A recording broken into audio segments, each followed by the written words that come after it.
Saudara, ada salah satu ciri khas ketika Ganjar Pranowo ini melakukan kampanye. Salah satunya yang menjadi ciri khas ini adalah menginap di rumah warga. Termasuk pada malam hari ini juga saya sedang berada di salah satu rumah warga yang akan ditinggali atau dipakai Pak Ganjar untuk beristirahat. Lebih lengkap kita ngobrol dulu sama Mas Ganjar. Selamat malam. Malam, tahu nggak rumahnya siapa? Rumahnya Pak Wartaji, betul? Pak Warso ya? Warso pertama. Warso pertama. Yang kedua, Mas? Begitu sudah menikah, Wartaji. Yaitu tradisi orang Jawa kalau menikah ganti nama. Ilmu baru kan ya? Iya. Itu apakah ini juga yang jadi menarik nih Mas? Ini kan ketika nginep di rumah warga jadi banyak ngobrolnya sama warga. Tapi ada alasan tersendiri nggak sih dari Mas Ganjar yang bikin kayaknya enak ya kalau nginep di rumah warga gitu? Tadi saya ngobrol sama Pak Wartaji ya. Betapa beliau bisa ceritakan masa lalunya. Beliau bercerita itu saya sudah nangkep pesan, getaran, perasaan. Betapa Pak Wartaji itu sebagai warga, sebagai manusia ada keikhlasan. Ternyata pergi ke Jambi, pernah bekerja di sana, sekarang kembali lagi ke sini. Yang saya tangkap kemudian inilah warga yang tidak pernah protes, tidak pernah marah-marah. Dia akan bekerja berusaha sendiri. Pemerintah mau perhatian nggak? Itu kalau saya ngobrol menginap pasti dapat sesuatu. Dan di sini juga ternyata ini dulu pernah mendapatkan bantuan dari pemerintah meskipun sedikit ya untuk membangun rumah begitu, dan ternyata mereka mengumpulkan sendiri, gotong royong di keluarga dan kemudian jadi gitu ya Bu ya. Nggih.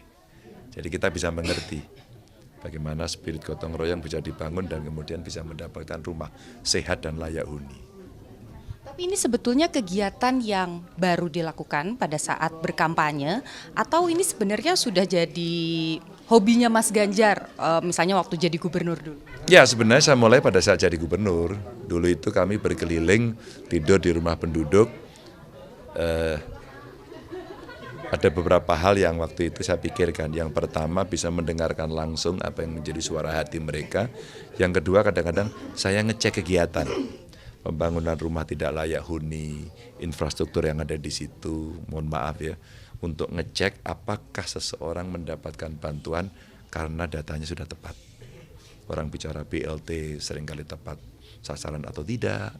Terus kemudian orang bicara kekurangan pupuk umpama, kita bisa langsung ketemu karena rata-rata di desa kan petani ya. Terus kemudian kadang-kadang mereka bicara akses pendidikan, akses kesehatan. Kalau saya live in gitu kan masyarakat cerita langsung spontan. Terus kemudian kita bisa tahu. Sehingga kalau kemudian kita ingin memberikan sebuah program rasanya tidak terlalu sulit. Confirm, oh iya terus dibantu. Dia menginspirasi nanti kita buat program apa lagi ya. Apakah anggarannya perlu ditambah? Karena faktanya terjadi problem di masyarakat itu banyak dan itu membutuhkan prioritas itu. Tapi kalau boleh di-share nih sama penonton Kompas TV, sebenarnya ketika menginap, kalau tadi kan bocorannya menginap itu aktivitasnya tidur aja.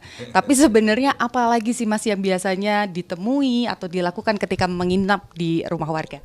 Ya orang kan tahunya kami tamu, saya tamu, diterima, oh Pak Ganjar numpang tidur. Padahal sebenarnya remote saya sedang bekerja ya, sensor saya sedang bekerja gitu. Remote saya bekerja kalau waktu jadi gubernur itu dinas-dinas biasanya ikut. Nanti saya jalan itu nemu, oh jalannya rusak, jalannya perlu diperbaiki.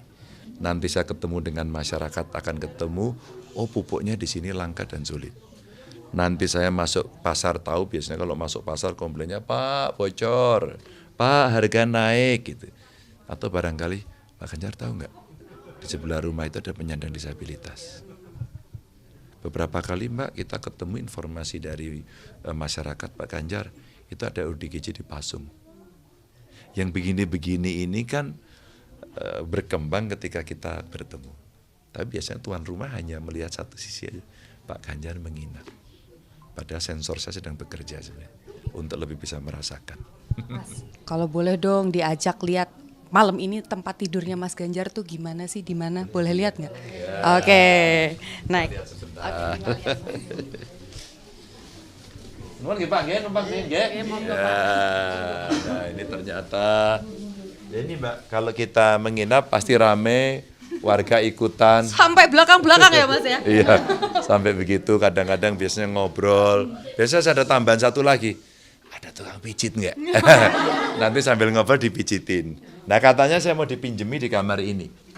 Kamarnya sih bagus ternyata. Mbak, ada satu yang luar biasa. Jadi jangan heran kalau kamarnya bagus. Biasanya di kampung itu kalau ada tamu itu betul-betul dianggap raja dan diberikan yang paling bagus. Kita lihat bagaimana keadaan kamarnya. Wow. Ini ya Mas ya, tempat istirahatnya. Ya, begini. Dan saya menduga ini pasti diadakan tadi. Baru ya Mas ya? Itulah orang kampung. Biasanya diadakan. Nah ketika diadakan maka ya dibuatlah seperti ini. Terus kemudian ya disiap-siapkan. Nah tim saya biasanya membawa beberapa peralatan tambahan gitu ya, yang biasanya saya butuhkan terus kemudian untuk melengkapi. Tapi kalau saya lihat lantainya ini dicariin, makanya beda-beda. Yang sini Upin Ipin, yang di sini ini, dan ya seperti inilah kondisinya. Enak ya, di atasnya bolong gitu.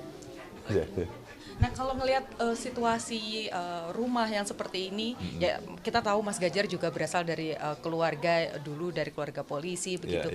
Ngelihat yang gini-gini tuh mengingatkan sama masa kecil Mas Ganjar dulu kan? Ini pertanyaan tepat ini. Tapi waktu kecil kan menikmati situasi yang seperti itu kan kita anggap ya kami itu. Jadi kita tidak pernah berpikir yang wah seperti yang lain mendapatkan kenikmatan. Enggak, ya saya bilang ya alhamdulillah kita dapat seperti ini. Tapi dibanding rumah saya waktu kecil, benar Mbak, ini jauh lebih baik. Ini jauh lebih baik. Bahkan pada saat saya transisi dari Tawangmangu menuju Kutoarjo dan berhenti di Karanganyar, itu hanya satu kotak. Kalau orang sekarang model studio begitu. Terus kemudian ditutup, penutupnya itu pakai, bukan, bambu. Apa sih namanya, anyaman bambu, kalau kami bilang gedek gitu.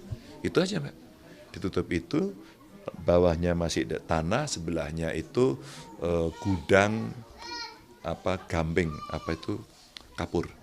Jadi kalau kapurnya pas datang itu wah putih semua. Saya khawatir rambut saya itu karena pengaruh itu. Jadi kalau kita mengingat itu ya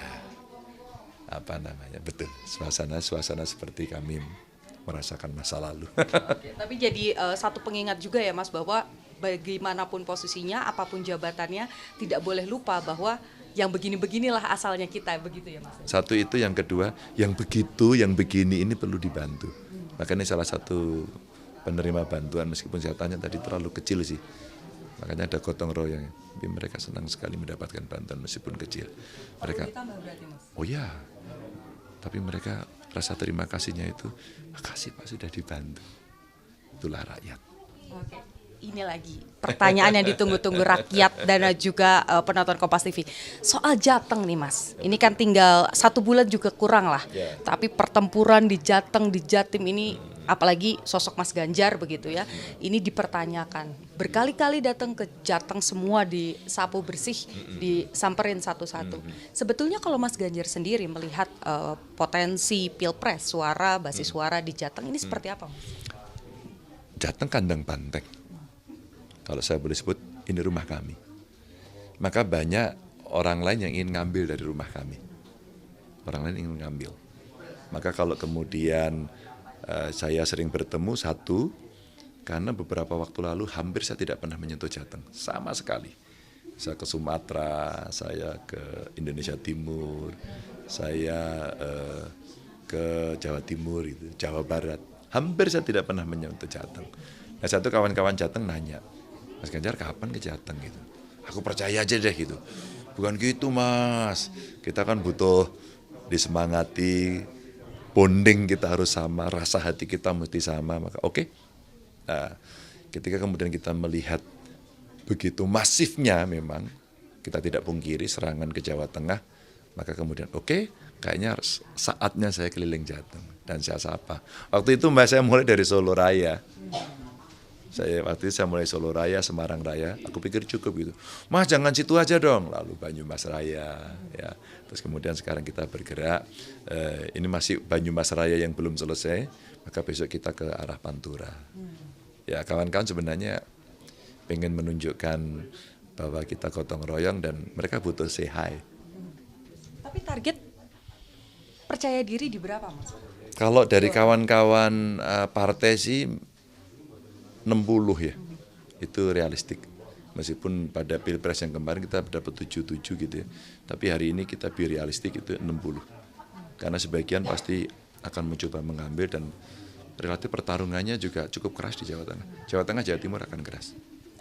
Kalau kita lihat dari debat pertama, kedua, ketiga, kemudian hasil survei ini kan angkanya naik turun, tapi kayaknya malah justru nggak bisa satu putaran. Kalau Mas Ganjar melihatnya satu putaran atau dua putaran? Kalau situasinya Sitris Paribus seperti ini, realistiknya 2 putaran. Realistiknya, Sitris Paribus, jadi tidak akan berubah. Tapi banyak sekali perubahan-perubahan yang ada ketika setelah debat ketiga, saya keliling ke banyak tempat, saya dapat WA dari luar negeri, dari luar Jawa, mereka menyampaikan semangat mereka bangkit setelah debat ketiga. Mereka makin percaya diri, mereka makin bisa menilai bahwa suara kemudian goyah. Goyah itu artinya dari kondisi yang kemarin bergerak ke arah nomor 03 gitu ya, nomor kami. Maka itulah yang kemudian sekarang kita coba masifkan lagi melalui gerakan partai-partai dan relawan. Oke, kalau misalnya 2 putaran nih Mas, kayaknya kalau dari debat ketiga tuh yang paling mesra atau kompak tektokannya kan dengan 01. Akankah sudah terbesit bekerja sama dengan 01 ketika nanti 2 putaran? Belum sih, tapi kalau komunikasi kita lakukan, ya sekedar komunikasi aja. Bagaimana kita berbincang. Kebetulan kan 01 sama 03 ini kami kenal sudah lama sekali ya. Bahkan di luar Pak Mahfud, karena Pak Mahfud paling senior, di antara kami bertiga, saya, Mas Anies, Cak Imin itu sempat pada era yang sama waktu kuliah. Jadi kami sangat dekat dengan mereka. Meskipun dengan Mas Gibran kami juga dekat, dengan Pak Prabowo kami sangat kenal. Tapi kemarin itu tidak ada desain seolah-olah kami bersekutu gitu ya, tidak. Itu ya natural aja, by proses begitu yang terjadi, tidak by design. Tapi Pak Prabowo juga memberikan golden buzzer kok ke saya setuju, ya. Kok saya setuju lagi ya, jangan-jangan memang kita sama. Oh jangan-jangan kita satu guru, saya ingat sampai 3 kali. Jadi artinya kami ini terbuka komunikasi. Pada titik tertentu politik mesti realistik karena tidak ada single majority. Kami sangat paham soal itu. Jadi kami terbuka komunikasi dengan siapapun. Asal pikiran kita, platform ideologi kita sama, mimpi kita pada cita-cita proklamasi dan konstitusi sama, maka buat kami oke. Terakhir nih Mas, kemarin Mbak Puan bilang jelang kampanye Akbar, Ibu Mega akan turun gunung. Boleh dong Mas bocoran kira-kira kampanye Akbar akan di mana dan yang ada Bu Meganya di mana? Udah disiapkan ya beberapa titik, tapi belum ditentukan titiknya siapa akan dan di mana. Bu Mega luar biasa, semangatnya dahsyat. Bahkan beliau sampaikan, kayaknya udah bocor deh ya kemana-mana. Kamu harus jalan ke sana, kamu ke sini. Bahkan PDI Perjuangan menyampaikan bahwa Pilpres penting untuk kita semuanya, untuk bangsa ini. Maka caleg-caleg yang suaranya melebihi capres tidak dilantik. Maka maksimum harus sama. Artinya apa? Tidak boleh mengutamakan diri sendiri. Itu Mbak, secara moral saya juga harus ikut bertanggung jawab bersama caleg kita turun. Inilah kenapa kami keliling, kami duduk, kami ngobrol dengan mereka. Agar kita sama-sama, ini bukan tentang Ganjar Mahfud yang harus menang, tapi juga Ganjar Mahfud menang, terus kita menang hat-trick dan kita mesti kolaborasi dari sekarang. Itu. Berarti 1 putaran gas, 2 putaran gaspol gitu ya? Pasti. Oke Mas, karena katanya mau nonton bola, iya, jadi saya udah teriak-teriak. Nah makanya kita langsung gabung sama teman-teman yang di luar. Ya. Saya tidak mau mengganggu waktunya Mas Ganjar lagi. Terima kasih sudah diperbolehkan melihat tempat istirahatnya malam ini. Dan saudara, tadi kita sudah berbincang banyak sekali, bukan hanya sedikit begitu, dari mulai kebiasaan Mas Ganjar ketika berkampanye, yakni tidur di rumah warga, sampai dengan bocoran ataupun strategi pemenangan di Jawa Tengah yang merupakan basis dari PDI Perjuangan. Niputu Trisnanda, Subandi, Kompas TV, Jawa Tengah.